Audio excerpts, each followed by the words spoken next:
নিয়ে নাও কাকি নিয়ে নাও। লেবু। এত স্পিডে গাড়ি চালানোর কারণ কি? নিয়ে দেখবে দেখ আমাকে উঠাই দিয়েছিলেন যে তিনজন মিলে পা ধরছে আর দেখবে আমাকে।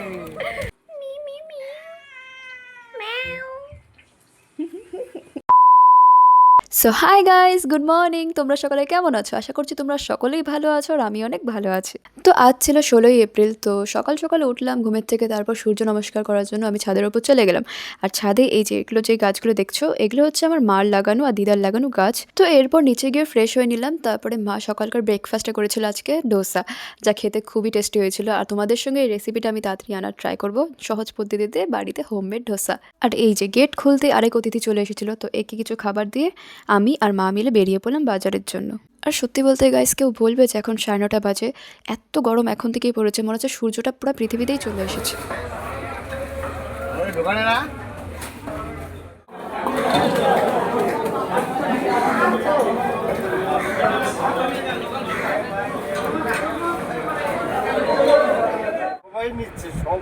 বুঝলাম, বাট আমি নিয়ে নাও কাকি নিয়ে নাও। তো বাড়ির সব কাজ সেরে দুপুরে লাঞ্চ কমপ্লিট করে বিকালের দিকে একটু প্ল্যান হলো একটু ঘুরতে বেরোনোর, আমার একটা দিদি ভাই আর একটা ভাইয়ের সঙ্গে। আর সিরিয়াসলি বলতে গাইস, যে আমাদের সঙ্গে কি হয় যে আমরা যদি কোনো জায়গায় যাওয়ার প্ল্যান আগের থেকে করি, ওটা ক্যান্সেল হয়ে যায়। তো আমরা হুটহাট করে প্ল্যান করি যে চলো আজকে একটু বেরোই, এরকমগুলো তাড়াতাড়ি সাকসেসফুল হয় আর আমরা ঘুরতে যেতেও পারি। আর এই যে আমার দিদিভাইটা আমার জন্য ওয়েট করছিল, আমার একটু লেট হয়ে গিয়েছিল। আর এখানে আমার ভাইও এসে পড়েছিল, আর ওই বলেছিল যে ওদের বাড়ির ওখানে নাকি একটা কি পূজা হয়, গ্রাম পূজা টাইপ, তো ওখানে নিয়ে যাবে। আর এই ভাইটির সঙ্গে আমাদের পরিচয় হয়েছিল আমাদের কাজের সূত্রে, কারণ আমি যেখানে কাজ করি সেখানেই সে আগে কাজ করতো, তো এখন ছেড়ে দিয়েছে, অন্য কাজ পেয়ে গেছে ও। তো ভাইটা আগে আমাদেরকে ওদের বাড়িতে নিয়ে গেছিলো সবার প্রথমে, তো ওখানে সবার সঙ্গে পরিচয় হওয়ার পর দেন আমাদেরকে ওই মেলাটাতে নিয়ে গেছিলো, মানে যে গ্রাম পূজাটা হয়েছিল। पता नहीं ये क्या जगह का नाम क्या है, तुम बोलो तुम। ও বলার আগে ওর কাশি হয়ে গেল।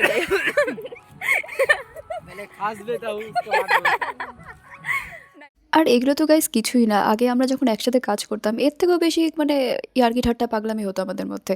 ভাবো তুমি একটা সিরিয়াস সিচুয়েশন আছো, ও ওই সিরিয়াস সিচুয়েশনের মধ্যে তোমাকে হাসিয়ে ফেলবে, এরকম টাইপের। তো যাই হোক, এরপর মেলাটা ঘুরে আমরা একটু কিছু খাওয়া দাওয়া করে বাড়ির জন্য বেরিয়ে পড়লাম, কারণ হালকা সন্ধ্যা সন্ধ্যা টাইপ হয়ে যাচ্ছিল। আর দিনের শেষটা আরো ভালো ছিল, কারণ যাওয়ার পথে আমরা মহাদেবের দর্শনও পেয়ে গেলাম। আর বাড়ি যাওয়ার আগে আমরা একটু কোয়েলস কিচেনে গিয়ে চা পার্টিও করে ফেললাম। এত স্পিডে গাড়ি চালানোর কারণ কি? নিয়ে দেখবে দেখ তোদের ছেলেদের একটা বাজে একটা থিঙ্কিং যে মেয়েদের জন্য স্পিডে চালানো, মেয়েরা কিন্তু তোদেরকে দেখতেও পায় না, তোরা যত স্পিডে যাস। একটা কথা বলবো, আমি বাইকটা স্পিড চালানোর কারণ আছে। কেন? বাড়ি যাবে তাড়াতাড়ি, বাড়ি যাবে তাড়াতাড়ি, তোমাদের স্টাইলটা দেখো। তো আমরা চাই লাভারগুলো চা পার্টি করার পর আমি বাড়ি চলে গিয়েছিলাম। বাড়ি গিয়ে দেখি আমার চাইল্ডহুড বেস্ট ফ্রেন্ডও এসেছিল, তো ওর সঙ্গে আড্ডা দিয়ে দিনটা শেষ হলো। তো এই ভিডিওটা আমি এখানে এন্ড করছি, দেখা হচ্ছে নেক্সট ভিডিওতে, বাই।